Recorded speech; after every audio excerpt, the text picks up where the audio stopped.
দেশের জ্বালানি সংকট মোকাবেলায় সরকারি কঠোর পদক্ষেপের কারণে ক্ষতির মুখে পড়ছেন ব্যবসায়ীরা।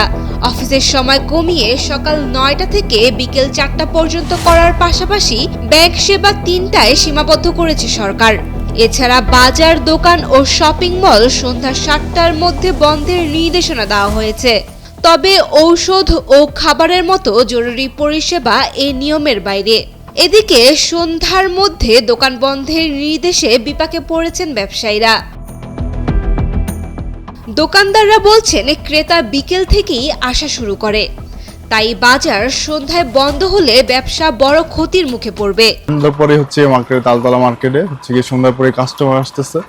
তো এখন দেখা যাচ্ছে যে সন্ধ্যার পরে যেহেতু কাস্টমার আসতেছে, 6টা বাজে অফ, সেই ক্ষেত্রে আমাদের বিক্রি একটু খুবই কম হচ্ছে। হ্যাঁ, আপনাদের এই যে মার্কেটিং ব্যবসায়ীদের অনেক প্রবলেম হইতেছে, কারণ এখন এই সন্ধ্যার পরেই কাস্টমাররা উঠে, তো এভাবে কিভাবে মানে এখন তো আর ওরকম বিজনেসটা হতেছে না, সেল খুবই কম হয়ে যেতেছে। এর জন্য অনেক প্রবলেম ফেস করতেছে আমাদের। দেখা যায় যে বিলটা আমাদের মানে এই লাইট খরচই উঠতেছে না আমাদের সন্ধ্যা পর্যন্ত। ব্যবসায়ীরা জানান সকাল থেকে দুপুর পর্যন্ত দোকানে ক্রেতা একেবারে কম থাকে। মূলত বিকেল থেকেই কেনাবেচা শুরু হয়।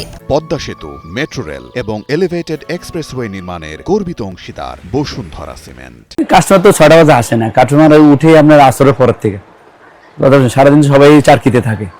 কাস্টমার উঠে আপনার আসরের পরে, দোকানদাররা খোলে 10-11টার দিকে। ওই টাইমে তার কোনো, এই যেমন 2-1 কাস্টমার আসলে, সারাদিন তার কোনো কাস্টমার আসে না স্যার, বুঝছেন। সরকার বলছে এই পদক্ষেপগুলো দেশের জ্বালানি খাত স্থিতিশীল করতে নেওয়া হয়েছে। তবে ব্যবসায়ীরা আশঙ্কা করছেন বিক্রির ক্ষতি ও ক্রেতার কম উপস্থিতি চলতে থাকলে তা দেশের অর্থনীতিতেও প্রভাব পড়বে। এই সময় বন্ধ করলে আমাদের ব্যবসায়িক ক্ষতি হচ্ছে, যেটা হচ্ছে বেশিরভাগ বেচা বিক্রিটা হচ্ছে সন্ধ্যার পরে। আমার বিশেষ করে আমার যে দোকান, আমাদের এই সিচুয়েশনের যে দোকানগুলো, এগুলোর মধ্যে বেচা বিক্রি হচ্ছে সন্ধ্যার পরে। এখন সন্ধ্যার 6টার পর থেকে যদি দোকান বন্ধ থাকে তাহলে তো আমাদের ব্যবসা বাণিজ্য খুবই খারাপ হবে, এটা নিজে আর্থিক সংকটে পড়ে যাবে। Sayem Akter, Daily Sun.